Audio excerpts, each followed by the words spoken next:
Oh, there you are. You're welcome back. And of course, everybody is still talking about PDS. The most recent development there being that the American Embassy has issued a statement determining how the MCC has decided to proceed in light of the government of Ghana's position that they would terminate the contract with PDS. Let's have a quick look at that statement. Let's see what the American Embassy is saying to us, and then we will have a quick conversation with energy analyst and CEO of African Energy Consortium, Kwame Jantua, who's on the phone lines right now. But first, let's check out the statement. Forgive me.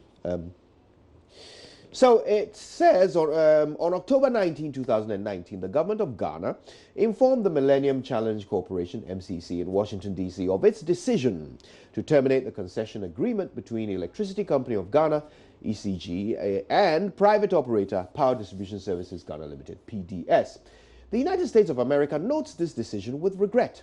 Based upon the conclusions of the independent forensic investigation, the U.S. position is that the transfer of operations, maintenance, and management of the Southern Distribution Network to the private concessionaire on March 1, 2019 was valid, and therefore the termination is unwarranted. As such, MCC has confirmed that the $190 million funds granted to Ghana at the March 1 transfer to the 20-year concession from ECG to PDS are no longer available.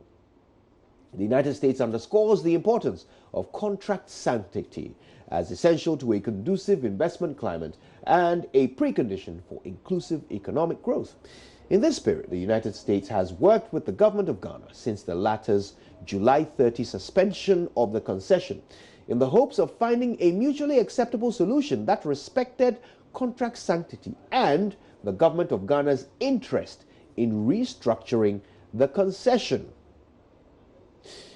Moving forward, the U.S. government through MCC will continue to implement the Tranche 1 funds of $308 million with the Millennium Development Authority, MIDA. This funding will continue to support important improvements to the infrastructure of Ghana's Southern Distribution Network, increase reliability and power access to key markets, and advance energy efficiency programs directly benefiting the people of Ghana. The U.S. government is a committed partner and has full confidence in MIDA to lead the joint effort to deliver the projects funded through the $308 million remaining under the MCC Ghana Power Compact. The U.S. government looks forward to continuing to work together with MIDA and the government of Ghana to implement the remainder of the Power Compact. And then it gives a bit of background to the compact, talking about what happened when on March 1, PDS assumed operation of the management of ECG's assets under a 20-year concession agreement. And it goes on to say there were two tranches of funding, $308 million first and then $190 million, which is no longer available. And that is the essence of what the U.S. Government is saying to the government of Ghana. Now let's try and get to grips with what it actually means for Ghana and, of course, by extension, what it means for you and me. Mr. Kwame Jantua is the energy analyst we're speaking to this morning. He's the CEO of African Energy Consortium. He joins us on the phone. Mr. Jantua, good morning and thank you for your time. Good morning, Kojo. Is this Kojo or Daniel? It's Kojo. I can hardly hear you. It's Kojo. I hope you can hear me a bit clearer now. Yeah. It's Kojo. Yeah, a bit faint. Oh. Okay, let's try. Okay, let's give it a go. So the first question, and the simple one, is this. Are we going to end up being blacklisted by the MCC for further assistance? Well, Kojo, when you read the content of the letter that came last night, I don't think that is so, because they also state that they're keen to still work with us. Now, when you look at the letter that came on the 18th of October, the one that I presume the Minister of Finance responded, titled Termination of Power Distribution Services, and you look at the action item 3, where it says GOG milestone, it says calls the Energy Commission to lift the suspension of PDS retail supply license. And then on the corresponding MCC action 2, it says authorize the resumption of activities toward development of a regional compact involving Ghana. That means that is Compact 3. They didn't mention or say anything about it in their revocation letter of the 190 million. So for me, I believe they're still interested in pursuing and working with Ghana, but this particular revocation of the 190 is specific to the actions of Ghana and the reasons why Ghana terminated. Now, so I don't think they are blacklisting us in any way. Okay, it's interesting that you take that perspective, because reading the statement, the letter that came out last night, it says that the U.S. government is a committed partner and has full confidence in MIDA. Actually, forgive me, let me read the right portion here. It says that they are going to continue working with MIDA to implement Tranche 1, which is the 308 million, which we have already received. So what they are basically saying is that they will continue to work with MIDA to implement what they have already given us, but they are not giving us any more.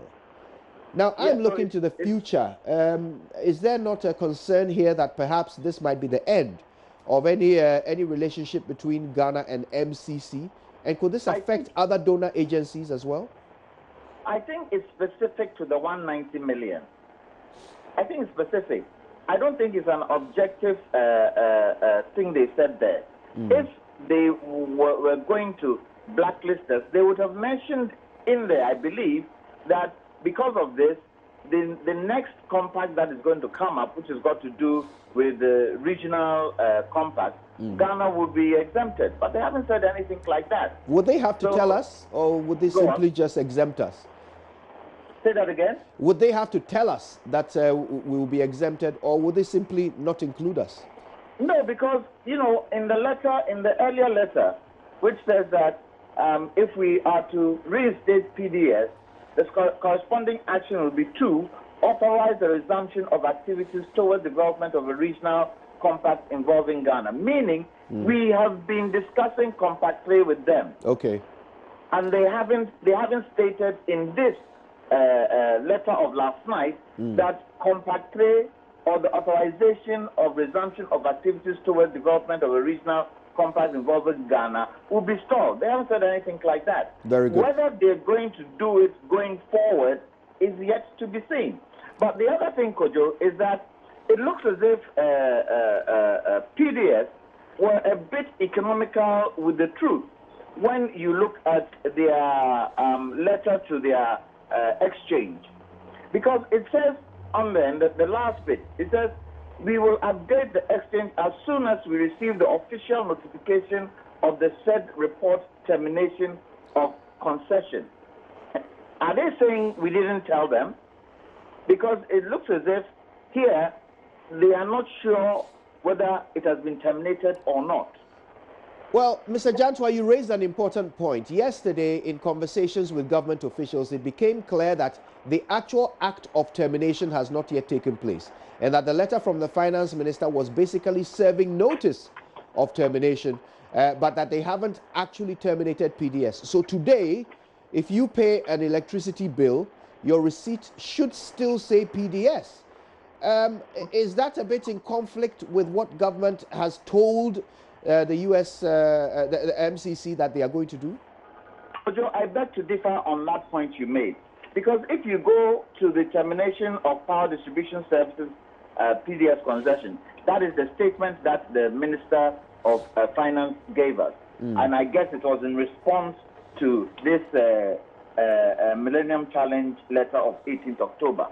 When you get to the last but one page, and I quote, it says, in light of all the above, the position of PDS as a PSP in the private sector enterprise, which constitutes the driving factor for the compact, has become untenable. It is our respectful view that the government of the United States of America should be seriously concerned about the lack of security for a transaction involving the commitment of funds of the American people, as colossal as the amounts in question, as well as the general unethical and unprofessional conduct of PDS. ECG and the government of Ghana have no option but to terminate the LAA and the PSA, as well as the GSA, respectively dated 3rd July 2018. So where is the intent of this letter? Well, it doesn't quite say that they have terminated it. They are saying that they have no choice but to do so, but they didn't quite state when the termination would take effect from. Well, there's no option. They have no option but to terminate. Yes, so perhaps that's what they're going to do, but doesn't necessarily mean they've done it as we speak. Well, whatever it is, MCC have now sealed it. And what we need to do is to see, okay, going forward, what's going to happen. Okay. And as you said, we're going to have a press statement from the ministry today at 9 o'clock. At 9 o'clock. So let's see what happens. Okay. Now, Mr. Jantwa, what do you think, in your opinion, is the reason why the MCC is reluctant to see this from Ghana's perspective? I mean, in terms of PDS's, the fact that PDS did not have a guarantee, I think that is clear. It is clear because the company that is supposed to provide the guarantee says we are not providing a guarantee. And that is a condition precedent to this concession.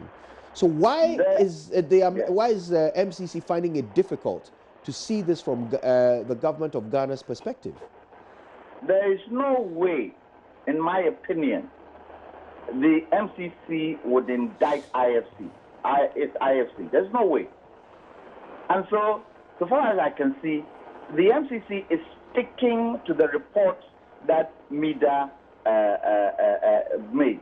They are sticking to it because that report has IFC in there, that report has MIDA in there, and there's no way they will do that because it would have a huge impact on their credibility. And so they're sticking to it, in my opinion. And they have the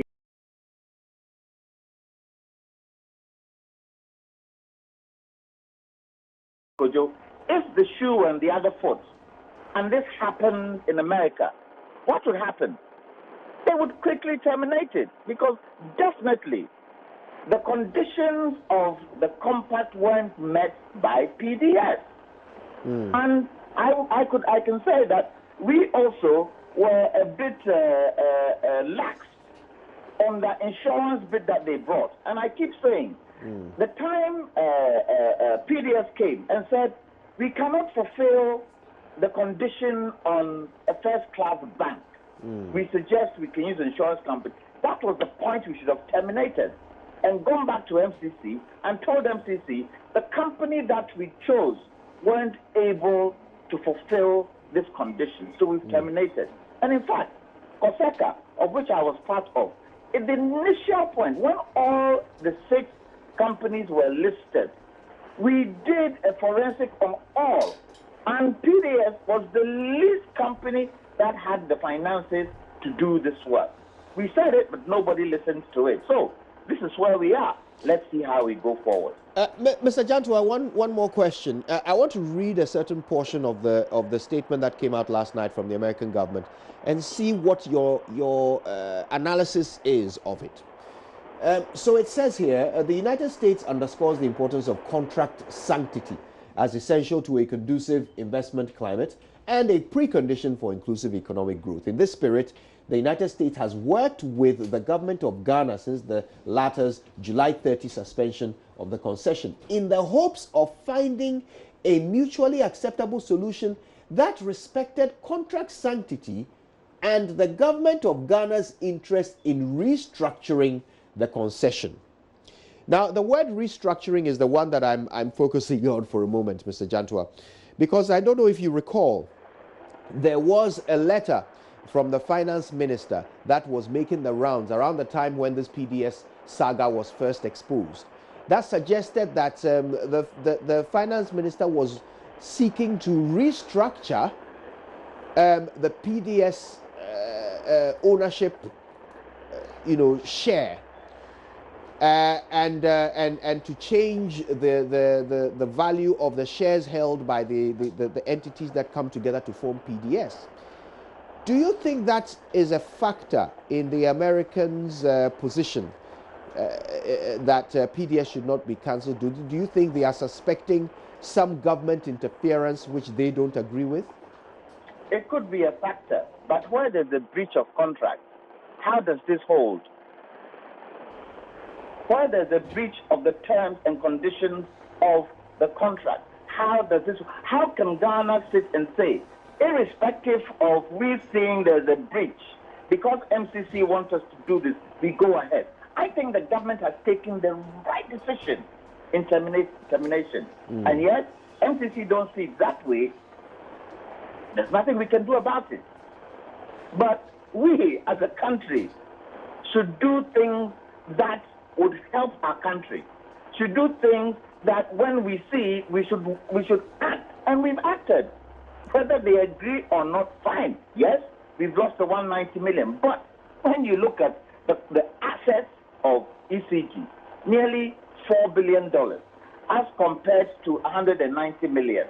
So be it. We spent $4 billion on the financial restructuring the financial sector. Can't we find 190 million? We just have to be diligent in what we do. Because you see, the power sector going forward is what is going to carry us, is what is going to aid us to do so many things.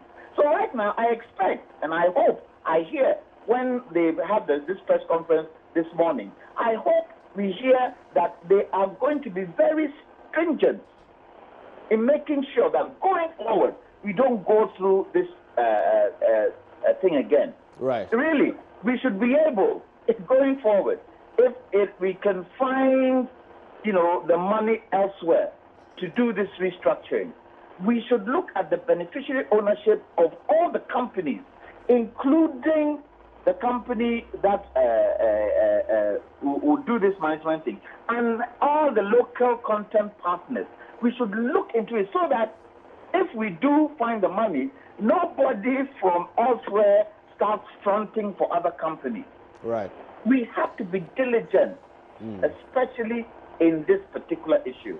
Thank you so much, Mr. Kwame Jantua, for that analysis. And Mr. Jantua, of course, is our energy analyst, walking us through the implications of the American government's decision, the American government's statement communicating MCC's decision to withhold the final tranche of the compact money.